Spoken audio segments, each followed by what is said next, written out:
My name is Rachel Morgan. I'm 29 years old, and 3 years ago, I heard 3 words that changed everything. She's just a waitress. My own mother said it at my sister's engagement party. Loud enough for the whole room to hear. She didn't know I was standing 10 feet behind her, still wearing my uniform, holding a gift I'd brought to congratulate my sister. That night, I made a decision. I was done being invisible, done letting them define me. Because what they didn't know was that the waitress they mocked actually owned the restaurant. I was 25 when I walked away from everything my parents had planned for me. I'd been 2 years into an MBA program when my grandmother got sick. Joan Morgan, the woman who raised me while my parents built their empire, needed someone. And I couldn't just abandon her. My mother, Carol, suggested we put her in a facility. Something tasteful, she said, with professional staff. My father, Harold, agreed it made financial sense. My younger sister, Vanessa, was too busy planning her marketing career to visit. But Joan had been there for every scraped knee, every failed test, every heartbreak. She'd packed my lunches when my parents were closing deals in Manhattan. She taught me that kindness wasn't weakness, it was strength.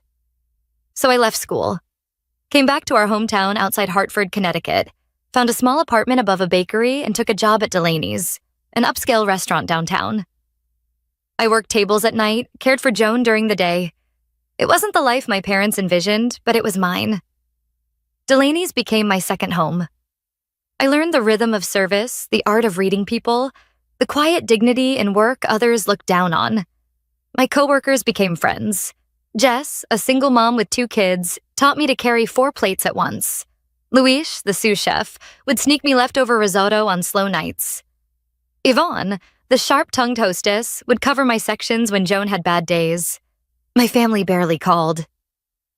When they did, conversations were brief and uncomfortable. My mother would ask when I was going back to school.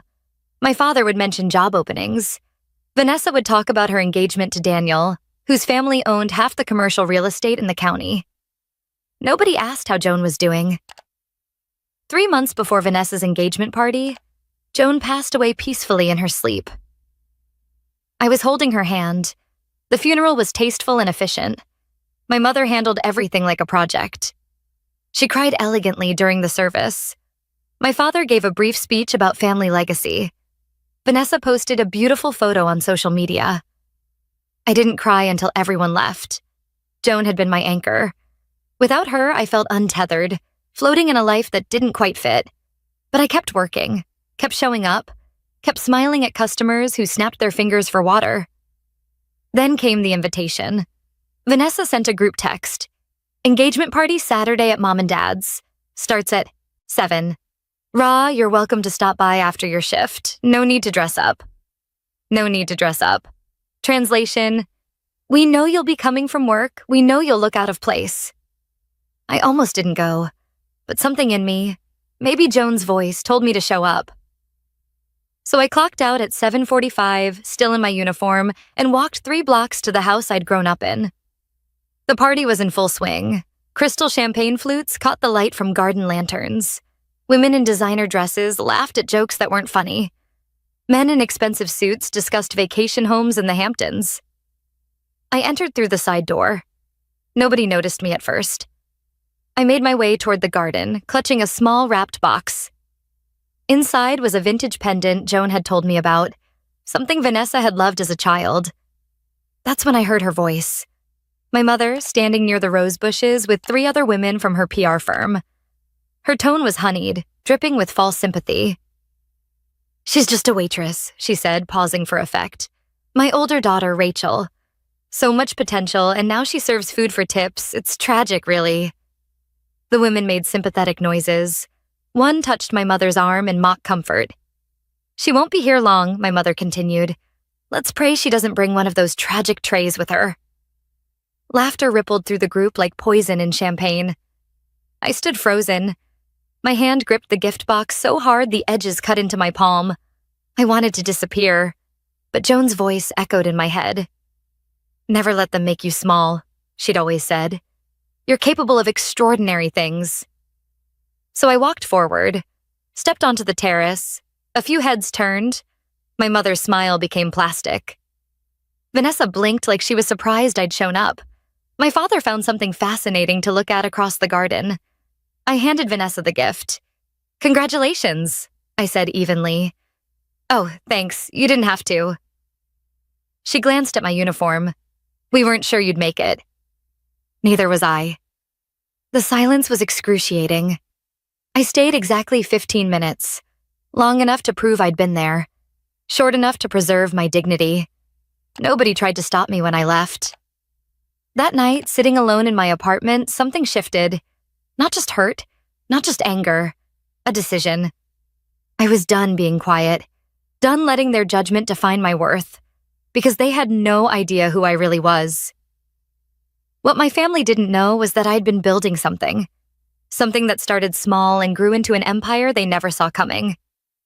It began about 18 months after I started at Delaney's. I'd been working late shifts, getting home around midnight, my feet aching. I couldn't sleep. So I started writing. Just observations at first. Things I noticed about how the restaurant operated, inefficiencies in kitchen workflow, ways to reduce food waste, how better scheduling could improve profit margins and employee satisfaction. I called it The Profit Plate, a blog about boutique restaurant management and profitability strategies. I didn't use my real name, just RM. I figured maybe a few industry people would read it. My first post was about labor cost optimization without cutting staff. I'd calculated that Delaney's was losing about $15,000 annually on poor scheduling alone. Servers standing around during slow periods, not enough staff during rush hours. Simple fixes that could transform the bottom line while improving working conditions. I hit publish at 2 a.m. and went to bed. By morning, the post had been shared 300 times. Within a week, I had 5,000 subscribers. Restaurant owners started reaching out, asking for consulting. Small operations at first. A family-run Italian place in Boston needed help with inventory. A struggling bistro in Providence wanted advice on menu pricing. I charged modest fees, did the work after my shifts, and watched my bank account slowly grow. 6 months in, a venture capital investor from New York found my blog. His name was Marcus Chen, and he managed a fund specializing in hospitality investments. He didn't know I was a waitress. He thought I was an established consultant. We had coffee, talked strategy, and he asked if I'd ever considered buying into a restaurant. "I've thought about it," I said carefully. "You should. You have insights most operators miss. You see the business from angles MBA types don't understand." He introduced me to Sarah Goldstein, an angel investor who'd made her fortune in tech and wanted to diversify into food service. She loved my approach, data-driven, but with genuine respect for staff and culture. She asked what property I had my eye on. I told her about Delaney's. The owners were getting older, thinking about retirement. I knew every inch of that restaurant, every strength and weakness. She ran the numbers, reviewed my blog analytics, and made me an offer. She'd put up $200,000. Marcus's fund would add another $150,000. I'd contribute $30,000 from my consulting savings and take majority ownership. 51%. Control. It took 6 months to structure the deal. Lawyers, contracts, non-disclosure agreements. The existing owners, a retired couple named Thompson, were thrilled to sell to someone who genuinely cared about their legacy. They thought I was just a smart investor. They had no idea I'd been serving their customers for 3 years. We closed 3 weeks before Vanessa's engagement party. I became the majority shareholder of Delaney's on a Tuesday afternoon in a lawyer's office downtown. I signed papers for 2 hours straight, my hand cramping, my heart racing. When it was done, Sarah shook my hand and said, "Welcome to ownership, Rachel. Now comes the real work." I didn't tell anyone. Not my coworkers, not my family. Not even Jess, who I considered a real friend. I wanted to prove something to myself first. Wanted to make sure I could actually do this before anyone had a chance to doubt me. I kept working my shifts like nothing had changed. Kept smiling at difficult customers, kept splitting tips with other servers. But late at night, I was meeting with accountants and reviewing expansion plans and learning about liquor licensing and health code compliance. I brought in Philip Russo as general manager. He'd been assistant manager for 5 years and knew the operation inside out. I told him about my ownership 1 week before I planned to go public. He just laughed and said, "I knew you were too smart to be serving drinks forever. When do we make the announcement?" "Soon," I said. I'm waiting for the right moment. That moment came the morning after my mother called me a tragic waitress in front of her friends. That night, sitting in my apartment, I sent Philip a text. Tomorrow morning, staff meeting at 8:30. I'm telling everyone, and I'm arriving in style. He responded immediately. About time, boss. I contacted a luxury car service, rented a Rolls-Royce Phantom for the day.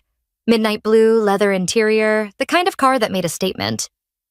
I bought a charcoal pantsuit from a boutique in West Hartford. Picked up heels I'd never worn before. I barely slept. Kept playing the moment over in my mind. The look on everyone's faces, the shift in power, the proof that I was more than they'd let themselves see. At 7 a.m, I got dressed, looked at myself in the mirror, and barely recognized the woman staring back. Not because I looked different, because I finally looked like who I'd always been underneath the uniform. The Rolls-Royce picked me up at 8:15. As we drove toward Delaney's, the morning sun glinting off the hood, I thought about Joan, about what she'd say if she could see this moment. She'd probably just smile and say, "I always knew, sweetheart. I always knew." The car pulled up to Delaney's at exactly 8:28. Through the tinted windows, I could see staff arriving. Jess carrying her usual oversized coffee. Luis, still in his motorcycle jacket. Yvonne, checking her phone. None of them noticed the Rolls-Royce at first. Then I stepped out. The effect was immediate. Jess stopped walking mid-stride, her mouth falling open. Luis did a double take, nearly dropping his helmet. Yvonne's eyes went wide behind her sunglasses. Philip was waiting by the entrance, fighting back a grin. He stepped forward with perfect timing, loud enough for everyone nearby to hear. "Welcome back, boss." I saw Jess mouth the word boss to herself, confused. Luis looked at Philip, then at me, trying to solve a puzzle that didn't make sense. I walked past them with a small smile, heels clicking against the sidewalk, and entered through the front doors of my own restaurant. Inside, whispers had already started. Staff members who'd arrived earlier were watching through the windows. Marcus, one of the bartenders, nudged Sophia, a server I'd trained 6 months ago. Their expressions shifted from confusion to shock to something like awe. Philip guided me through the dining room. Morning light streamed through tall windows, catching the polished wood and brass fixtures. I'd walked this path thousands of times carrying trays. Now I walked it as the owner, and everything felt different. The staff room was crowded. About 15 people packed into a space meant for 10. Everyone went quiet when I entered. Jess was near the front, her coffee forgotten. Luis stood by the lockers, arms crossed. Yvonne leaned against the wall, one eyebrow raised. Philip cleared his throat. "Thanks for coming in early, everyone. I know 8:30 is rough, but we have important news this morning." You could hear the collective intake of breath. "As of last month," Philip continued, "Delaney's changed ownership. The Thompson family has retired and the restaurant is now under new management." Confused murmurs rippled through the room. Jess looked scared, probably worried about layoffs. Luis shifted his weight, jaw tight. New ownership usually meant changes, cuts, restructuring. Philip gestured toward me. "I'd like you all to welcome your new majority shareholder and executive director, Rachel Morgan." The silence was absolute. Nobody moved. Nobody breathed. Jess's mouth fell open for the second time that morning. Luis's eyes went so wide I thought they might fall out. Yvonne's cool composure cracked completely. I stepped forward, keeping my voice calm. "Hi, I know this is unexpected. Some of you have worked alongside me for years. Some of you might only know me as that server who always got stuck with difficult tables on Sunday brunch." A few nervous laughs. For the past 2 years, I've been building something outside these walls. A consulting business focused on restaurant profitability and culture. Through that work, I connected with investors who believed in my vision. Together, we acquired controlling interest in this restaurant and 2 others in the Hartford metro area. Delaney's is our flagship property. I paused, letting them absorb it. Jess had tears in her eyes. Luis just kept shaking his head. Starting immediately, we're implementing changes. First, wages increase 8% across the board for all hourly employees. Second, We're adding wellness stipends of $50 per month for gym memberships, therapy, childcare, whatever supports your well-being. Third, everyone here is now eligible for quarterly performance bonuses based on individual contribution and team success. The gasps were audible now. Jess actually started crying. Marcus let out a low whistle. Even Ivan looked impressed.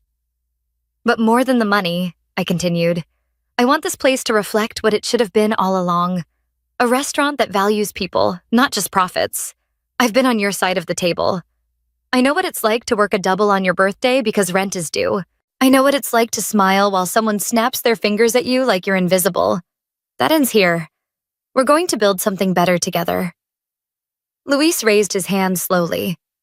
So you really own this place now? I smiled. For real. 51%, and I plan to make it the best restaurant in Connecticut. Jess laughed through her tears. My mother is never going to believe this. Yvonne pushed off from the wall and walked toward me. She'd always been intimidating. She stopped in front of me, studying my face. So all those nights we thought you were just another burned-out graduate school dropout? I was, I said honestly. But I also had a plan. She nodded slowly, a smile breaking through. Well, boss, I guess I should have been nicer to you.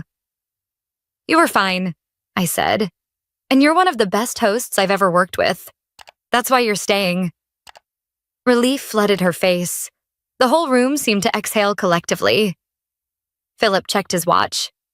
All right, everyone. We open in 2 hours. Let's make today excellent. People started filing out, but several stopped to shake my hand or offer congratulations. Jess hugged me hard, whispering, Thank you. You have no idea what this means. I hugged her back. Actually, I do. As the room cleared, Philip hung back. That went well. You ready for the next part? I checked my watch. 10:45. My mother's client lunch was scheduled for 11 in the private dining room. She'd booked it 2 weeks ago, having no idea who actually owned the restaurant now. Is everything set up? I asked. Perfect. Fresh linens, custom menus, champagne chilling, your mother's usual table. Good. I'll be watching from behind the glass partition. When they're seated and comfortable, that's when I'll make my entrance. Philip's grin was wicked. This is going to be legendary. No, I said quietly. This is just going to be the truth. At 10:58, I positioned myself behind the frosted glass wall. I heard the click of heels, my mother's voice crisp and commanding. Make sure no one disturbs us. This client is very important. I watched the blurred shapes settle into chairs, heard the rustle of menus, the clink of water glasses. Then my mother's voice again, lower now, conspiratorial. My older daughter, Rachel. Such a shame. Brilliant girl, but emotionally impulsive. She's just a waitress now. Wasted all that potential. I checked my reflection one last time, smoothed my jacket, took one deep breath, then I walked through the door. The door slid open silently. My heels clicked against the polished hardwood with deliberate rhythm. 4 steps in before my mother looked up, ready to scold whichever server had dared interrupt. Then she saw me. Her face went through a remarkable transformation. Confusion first, then recognition, her eyes widening, then something close to panic. The client, a woman in her 50s wearing navy and expensive pearls, noticed my mother's reaction and turned. I extended my hand to her, keeping my voice warm and professional. Hello, I'm Rachel Morgan, Executive Director of Delaney's and majority shareholder in Morgan Hospitality Group. I wanted to personally welcome you and thank you for dining with us today. The woman stood automatically. She shook my hand with a firm grip. Oh, well, this is unexpected. What wonderful service. Rachel. My mother's voice cut through, sharp and strained. What are you doing here? I turned to her calmly. Running my restaurant, Mother? Didn't Philip mention it when you made the reservation? Delaney's changed ownership last month. I oversee all operations now. The client's head swiveled between us. Wait, this is your daughter? You didn't mention she owned the restaurant. My mother's laugh came out strangled. I wasn't aware. Rachel has had many ventures. I didn't realize this was one of them. You weren't aware, I said gently, because you never asked. The silence that followed was thick enough to cut. The client's expression shifted from confusion to understanding to something like fascination. I gestured to the menus. Please, enjoy your lunch. The chef has prepared several specials today. Everything is on the house, of course. The client's professional mask snapped back into place. That's very generous, Miss Morgan. Thank you. You're welcome. If you need anything at all, I'll be just outside. I turned and left without looking at my mother again. I didn't need to. I'd felt the power shift, felt the ground move beneath her feet. That was enough. Back in the hallway, Philip handed me an espresso. You good? Better than good. I think she's finally speechless. The lunch lasted 90 minutes. When they finally emerged, my mother's smile was brittle. Her goodbye to the client overly bright. She didn't look for me. Just left quickly, heels clicking urgently toward the exit. That evening, my phone buzzed. A text from Vanessa. Dinner at Mom and Dad's, 6:30. Apparently, there's something we all need to discuss. I stared at the message for a long moment. The old Rachel would have declined, would have hidden. But I wasn't that person anymore. I replied, I'll be there. At 6:25, I pulled into my parents' driveway in a different Rolls-Royce. Not rented this time. Purchased 2 days earlier with cash from my consulting contract. Midnight blue with cream leather interior. A tangible symbol of success they couldn't dismiss. Inside, the living room felt smaller than I remembered. My father stood by the fireplace, scotch in hand. Vanessa sat on the couch, scrolling her phone. My mother paced near the window, her power suit perfectly pressed but her composure cracking. She stopped when she saw me. You could have given us a heads up. Would it have made a difference? I asked, setting my keys down. You embarrassed me, she snapped, in front of a major client. No, I corrected quietly. You embarrassed yourself by lying about who I was. I just told the truth. My father raised his hand. Let's not fight. Carol, sit down. She did, reluctantly. Vanessa finally looked up. So you really own Delaney's now? I do, plus 2 other properties. We're opening a 4th location next spring. My mother's laugh was bitter. With what money? With the money I made from my consulting business, strategic partnerships, and investors who believed in me before my own family did. The silence was crushing. My father stared into his drink. Vanessa looked genuinely thoughtful. My mother's jaw tightened. Why didn't you tell us? My father asked finally. Because you never listened. Why would this have been different? My mother's mask slipped completely. So what is this? Revenge? I stood straighter, meeting her eyes. No. This is me living the life I built without your approval. But today made one thing clear. Your opinion doesn't define me anymore. Vanessa nodded slowly. I mean, respect. It was the closest thing to praise I'd ever heard from her. My father cleared his throat. Well, congratulations, Rachel. That's quite an achievement. I didn't respond because the truth was, I didn't need their validation anymore. I stood there in that living room, surrounded by people who'd once made me feel small and felt nothing but peace. I'd won, but not the way they thought. I'd won by becoming someone who didn't need to win. 2 days later, my phone lit up with a text from my mother. Are you free for coffee? I stared at the message. Was this a trap? Or something else, something vulnerable? I texted back, tomorrow, 10 a.m., Café Blanc. She replied immediately. I'll be there. I arrived 5 minutes early. She walked in at 10:03, ordered something complicated, and sat down without a word.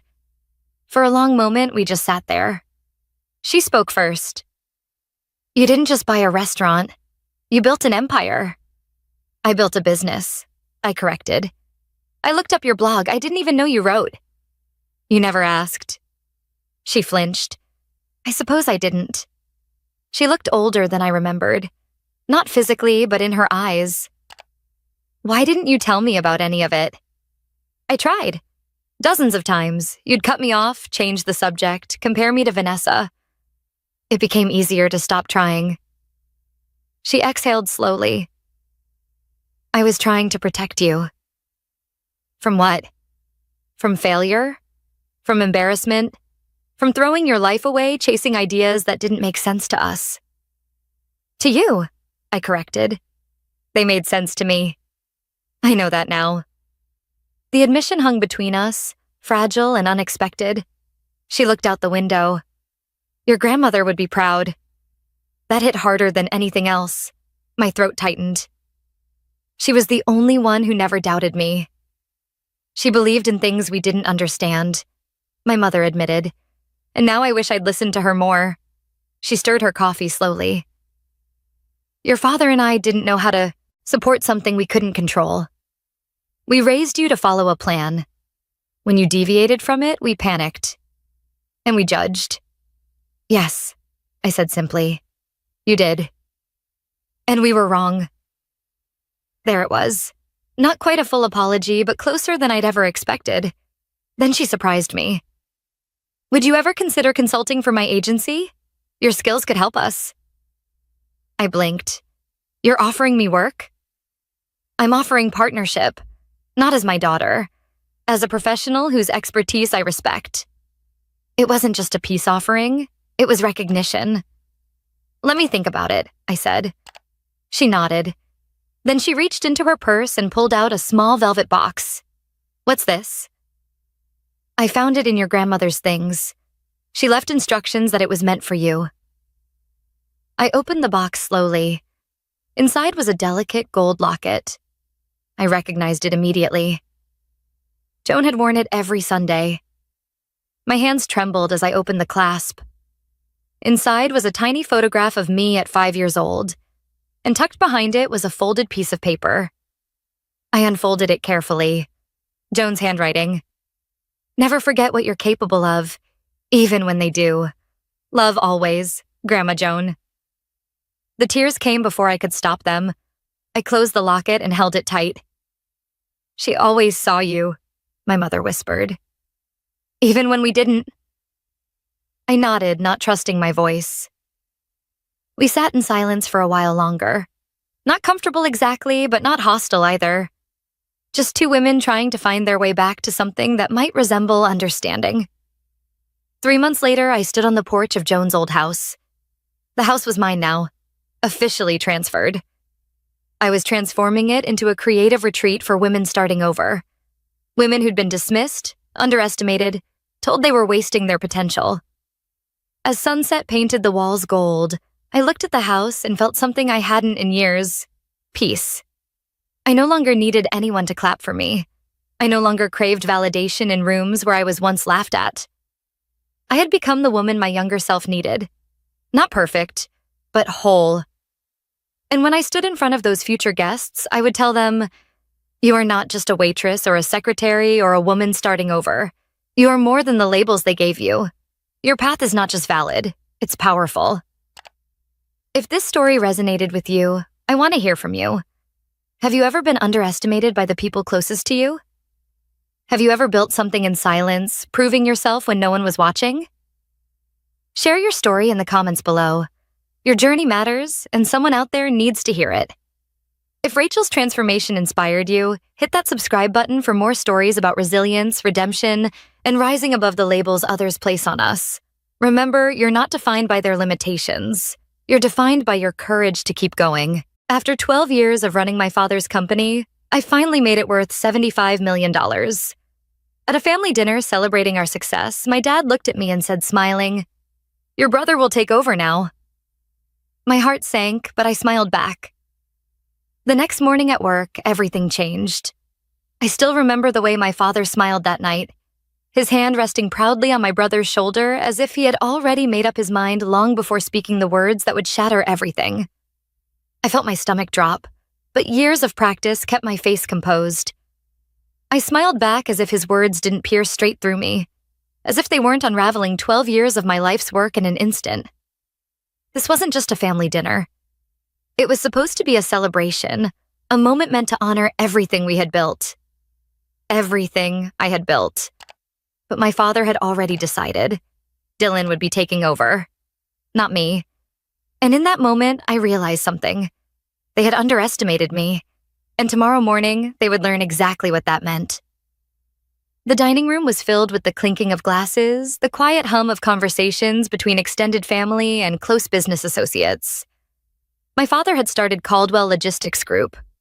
When I was just a child, a modest logistics business that barely stayed afloat in its early years. I grew up watching him struggle to keep it alive, working late nights, sacrificing family vacations, always chasing one more contract to make ends meet. I was 24 when I first asked to join the company. Fresh out of business school, armed with ideas and ambition. My father had looked at me across his desk, skepticism written all over his face. "Morgan, this is a tough business," he had said. "It's not really a place for women. The clients, the warehouse managers, the truck drivers, they expect to deal with men." I had felt the sting of his words but refused to show it. "Then let me prove them wrong," I had replied. He had reluctantly agreed, giving me the smallest, most impossible account to manage. A regional contract everyone said was dead in the water. I closed that deal in 6 weeks. I remember the look on his face when I walked into his office with the signed contract. Surprise. Maybe a flicker of respect, but never quite belief. Not the kind that mattered. Over the next 12 years, I transformed Caldwell Logistics Group from a struggling $5 million regional firm into a national powerhouse. I expanded our operations into 6 new markets, secured multi-million-dollar contracts with Fortune 500 companies, integrated cutting-edge tracking technology that revolutionized our efficiency. What was once a small, nearly bankrupt company now stood as an industry leader worth $75 million. And my brother Dylan? He had spent those same 12 years hopping from one failed venture to another. First, it was a tech startup that burned through investor money in 8 months. Then a craft brewery that closed before it even opened. Then some cryptocurrency scheme that I didn't even bother asking about. Dylan wasn't interested in logistics. He wasn't interested in operations. He was interested in the idea of success without any of the work required to achieve it. But tonight, none of that mattered. My father had made his choice. I glanced across the table at my mother, Catherine. Her eyes met mine briefly, an unreadable expression flickering across her face. Unlike my father, she had always seen the effort I put in. She knew what this company meant to me, but she wouldn't interfere. She never did. In this family, my father's word was law. Dylan met my gaze from across the table, a smirk barely hidden at the corner of his lips. That was the moment I knew this wasn't just my father's decision. Dylan had been working toward this, positioning himself carefully, playing the role of the dutiful son who had finally found his calling. And my father, ever the traditionalist, saw no flaw in his logic. A son should inherit the empire. A daughter's efforts were always considered temporary, a footnote in history, no matter how hard she fought to prove otherwise. I raised my wine glass, my hand steady despite the storm brewing inside me. "To Dylan," I said, my voice smooth, controlled. The guests raised their glasses, oblivious to what was really happening. My father grinned with that same unwavering confidence, completely unaware that his choice had set something in motion, something he couldn't stop. That night, I barely slept. My mind replayed every sacrifice I had made for Caldwell Logistics Group. The late nights when everyone else had gone home, the missed birthdays, the broken relationship with someone who couldn't understand why I worked so hard. The weekends spent in negotiations instead of living my life. I had given everything for this company, and now they expected me to simply step aside. I remembered a moment from childhood. I must have been 10 years old. My father had taken Dylan to a business conference, just the two of them. I had begged to go, but he had patted my head and said, "This isn't for you, sweetheart. Stay home with your mother." I had watched them leave, feeling invisible. That feeling had never really gone away. Until now. By 3 a.m, I was in my home office, my fingers moving quickly across my keyboard. Every contract, every share agreement, every executive document. I knew the inner workings of this company better than anyone. Better than my father, certainly better than Dylan. While my father had been busy with public appearances and Dylan had been busy pretending to learn the business, I had been doing something else entirely. I had been securing control. I pulled up the shareholder agreements, the ones my father had signed without reading too carefully. The capital investment from 2017 when the company desperately needed expansion funds. The legal settlement from 2019 when I had personally resolved a lawsuit that could have bankrupted us.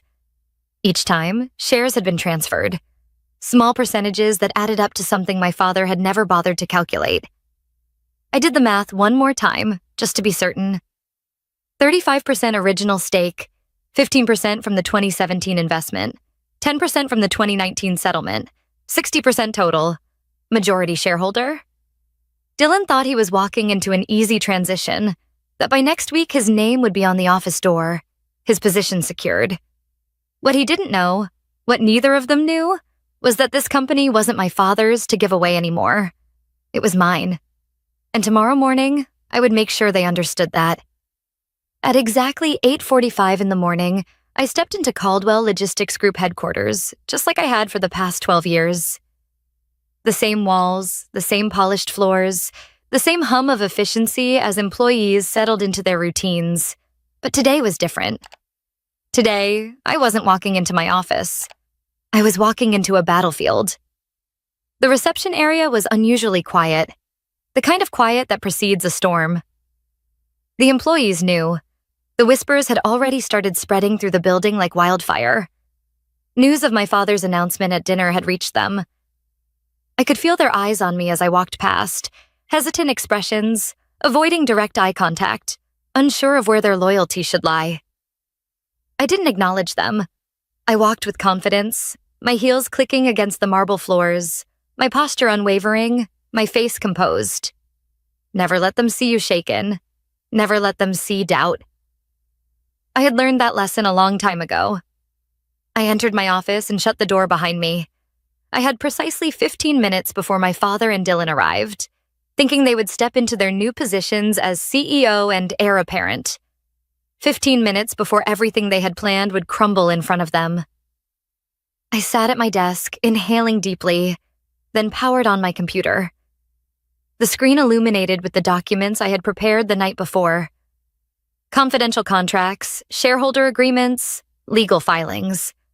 Everything they had never thought to look at, everything they had assumed didn't matter. I pulled up my ownership records, my hands hovering over the keyboard for a second before I clicked on the file labeled Executive Shareholders Agreement. And then I waited. At precisely 9 o'clock, there was a sharp knock at my door. I didn't bother responding. The door swung open and in walked my father and Dylan, both exuding confidence. My father's was inborn, the kind that came from decades of running his own company. Dylan's was carefully manufactured, the kind that came from believing he had already won. My father strode in like a king surveying his kingdom, while Dylan, dressed in an expensive navy suit, gave me a smug, triumphant grin. It took everything in me not to laugh. "Morgan," my father said in his usual authoritative voice, as if he were doing me a favor by acknowledging me. "I assume you're aware of the transition happening today." Transition. Interesting choice of words. "I'm aware," I said smoothly, leaning back in my chair. I glanced at Dylan, whose smirk only widened. "Good," my father continued, nodding as if we were all in agreement. "Dylan will be stepping in as the new CEO. We'll need you to help with the handover. Get him familiar with the operations before you officially move on." I arched an eyebrow. "Move on?" I echoed, feigning confusion. "Dad, I think you're mistaken about something." His face twitched in irritation. He was used to my compliance, my ability to quietly fall in line. He wasn't prepared for this. "Morgan," he said, his voice tight as if speaking to a child, "this isn't up for debate. We've already made the decision." I smiled then, a slow, knowing smile. "Oh, I know, Dad. And to add," I said softly, "the thing is, you don't have the authority to make that decision." Dylan let out a low scoff, shaking his head. "Morgan, don't make this difficult. We're trying to do this the easy way." I didn't respond. Instead, I reached for the remote control on my desk and pressed a button. The large screen on my office wall lit up with a document, The same one I had been reviewing earlier. Executive Shareholders Agreement, signed August 17th, 2015. Signatories, Morgan Caldwell, Richard Caldwell, Dylan Caldwell. My father's face paled slightly.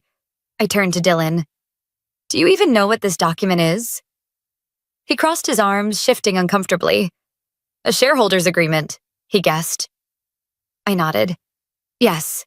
And do you know what it says? I tapped the screen, highlighting a crucial clause. This document was drafted when Caldwell Logistics Group was restructuring. It clearly states that any transfer of executive power, such as appointing a new CEO, requires the approval of all majority shareholders. I met my father's eyes directly. And I, Dad, hold 60% of the company's shares. The silence that followed was suffocating. My father's expression hardened, his jaw clenching. Dylan stepped forward, snatching the document from the screen display. That's impossible, he muttered, scanning the pages. Actually, it's very possible, I said smoothly. You see, over the years, while you were busy failing at every startup you touched, Dylan, and Dad was busy playing the role of business patriarch, I was doing something else. I was securing my place. I turned back to my father. Remember when you needed capital for expansion in 2017? You signed over an additional 15% of your shares to me in exchange for my investment. And in 2019, when we had that legal battle that nearly destroyed us, another 10% was transferred under my name as collateral, which you never bothered reclaiming. That, plus my original 35% stake, makes me the majority shareholder. My father's jaw clenched, but he said nothing. Dylan was panicking. You have to be lying, he spat. I pulled out a second document from my desk drawer. This is the most recent legal filing with the state. Want to verify it? I slid it across the desk. Dylan snatched the paper and scanned it, his face draining of color with each passing second. You can't do this, he stammered, turning to our father. Dad, tell her she can't do this. My father remained silent, because he knew. I had legally outmaneuvered him, and there was nothing he could do about it. I exhaled slowly, standing up. I'm not firing you, Dylan, I said, my voice even. I wouldn't want to force you into the real job market, but you will report to me, and you will work under my leadership. Otherwise, I gestured toward the door, you're free to leave. Dylan turned to my father, eyes pleading, desperate for him to fix this. But for the first time in his life, my father had no answer, no way to undo what I had done. Because this wasn't his company anymore. It was mine. The silence stretched on. Finally, my father spoke, his voice low and controlled. So that's it then. You're just taking everything. I met his gaze without flinching. Taking everything? I repeated. Dad, I built this company from nothing. Every contract, every expansion, every innovation, I made it happen. While Dylan was busy failing upwards, I was keeping this company alive. So no, I'm not taking anything. I leaned forward slightly. I'm just keeping what's already mine. My father stared at me as if he didn't recognize me. Perhaps he never had. You're making a mistake, Morgan, he said finally. Families should stick together. Do you really want to burn this bridge? I felt a sharp pang at his words, but I didn't let it show. Dad, I said slowly, you burned this bridge the moment you made your decision without me. His lips pressed into a thin line. We can find a solution that works for everyone. I tilted my head slightly. Oh, I agree. That's why I'm offering you both a choice. I turned to Dylan. You can stay in the company. You'll take on an advisory role with limited authority. Your salary will be generous, but you will answer to me. I paused. Or you can walk away. I'll buy out your shares at market value. You can take the money and find a new project. My father scoffed. You're acting like you hold all the cards. I smiled. I do. Dylan stormed out first, slamming the door behind him. Good riddance. My father lingered for a moment longer, as if waiting for me to change my mind. When I didn't, he gave a slow nod. You've changed, he said quietly. I met his gaze. No, Dad. I finally stopped pretending. Then he left, and I was alone. For the first time in 12 years, my office felt empty.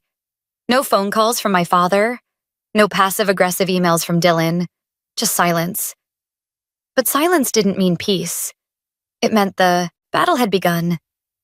I knew my father wouldn't walk away quietly, and Dylan, he would fight tooth and nail to reclaim what he thought was his birthright. I wasn't naive enough to think this was over. It had just begun. By the next morning, I could already feel the undercurrent of unease within the company. Employees who had greeted me with confidence last week now seemed hesitant, as if afraid to pick a side. A few department heads avoided eye contact in the hallways. I knew what was happening. My father and Dylan were working the Whisper Network. Old family friends, board members, senior executives. They were sowing doubt, painting me as cold, ruthless, disloyal. Dylan especially had taken on the role of the wounded son, betrayed by his own sister. I could imagine him now, sitting in some high-end restaurant, fake sorrow in his voice as he told our investors how I had stolen the company out from under him. And my father, he wouldn't need to say much at all. Just a heavy sigh, a shaking of his head, the carefully placed words. I only ever wanted the best for my children. It was calculated, and it was dangerous. Because if they managed to turn my board members and top executives against me, they could push me out of my own company, or at least make my leadership impossible. I wasn't about to let that happen. That afternoon, I called an emergency executive meeting. As I stepped into the boardroom, I felt the tension in the air. Half of the room avoided my gaze. The other half watched me too closely, waiting for me to slip. I took my seat at the head of the table. My seat. Let's not waste time, I said, my voice even. I know there have been conversations behind closed doors over drinks in hushed voices. I let my eyes scan the room, pausing on each person just long enough to make them shift uncomfortably. I also know that some of you are wondering if my leadership is sustainable. A few people tensed. No one spoke. I tapped my fingers against the polished wood table. Let's clear that up now. I pulled up a presentation on the screen behind me. Numbers, data, facts. I built this company from a struggling regional business to a $75 million industry leader. Over the last 5 years under my leadership, we've seen a 300% increase in revenue and expanded into 6 new markets. I turned to the CFO. Paul, do we have a single financial indicator suggesting this company is in trouble under my leadership? Paul Jennings hesitated, then shook his head. No, in fact, projections show another 20% growth in the next quarter. I nodded. So let's be honest about what's happening here. I leaned forward. My father and brother aren't upset because the company is struggling. They aren't upset because I'm failing as a leader. They're upset because they expected me to step aside and let Dylan take over, regardless of qualifications, regardless of results. The room was silent. Then I dropped the reel. Bomb. I also know that some of you have been contacted in the last 24 hours, offered incentives to push for my resignation. I tilted my head slightly. If anyone here would like to disclose those conversations now, this is your chance. A few people shifted uncomfortably. Then, after a long pause, one of the senior executives cleared his throat. I received a call, he admitted. From your father. He said he was considering making an official appeal to the board.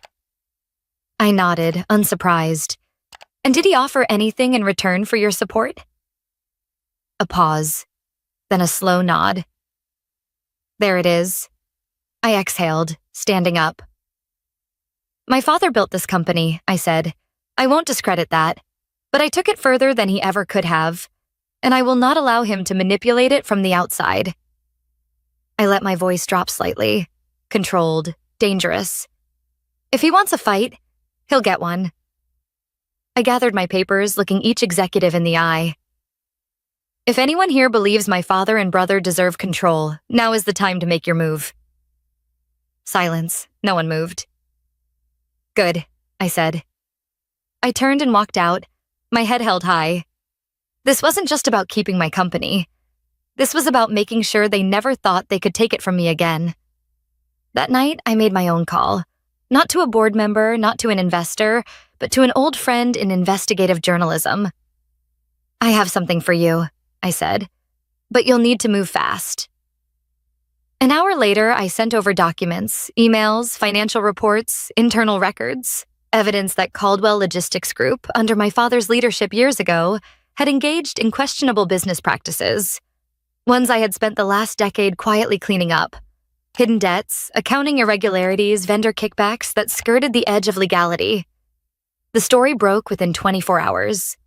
Behind the scenes at Caldwell Logistics, a legacy of hidden debts and financial cover-ups. The article was brutal. It praised my leadership for fixing the company's financial health. It criticized my father's mismanagement from the past. And most importantly, it proved that I was the only reason Caldwell Logistics Group had survived. Just like that, the narrative changed. The board stopped doubting me. The investors stopped hesitating. And my father, he had nowhere to hide. 2 days later, my father finally called me. I let the phone ring 3 times before answering. "Morgan," he said, his voice tight. "We need to talk." I leaned back in my chair. "Do we?" Silence, then finally a sigh. "You didn't have to do that." I let out a small laugh. "Neither did you." "This company was supposed to be a legacy," he said. "For the family, for both of you."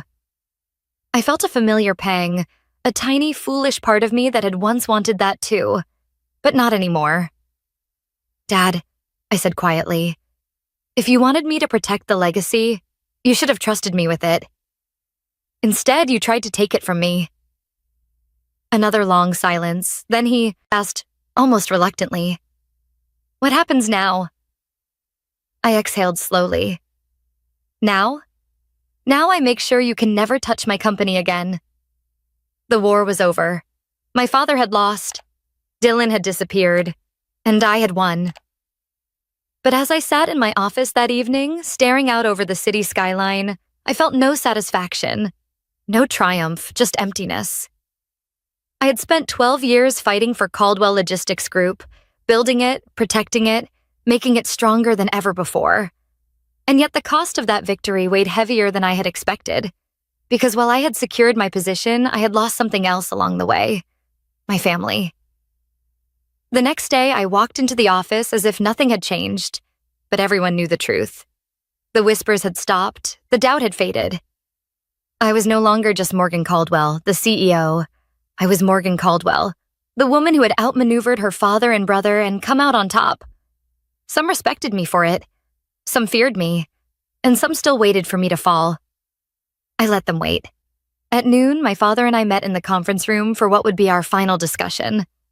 He looked tired, older, as if the weight of what had happened had finally settled on his shoulders. I waited for him to speak first. When he finally did, his voice was quieter than I had ever heard it. "I'm retiring," he said simply. "Effective immediately." I didn't react. I had expected this.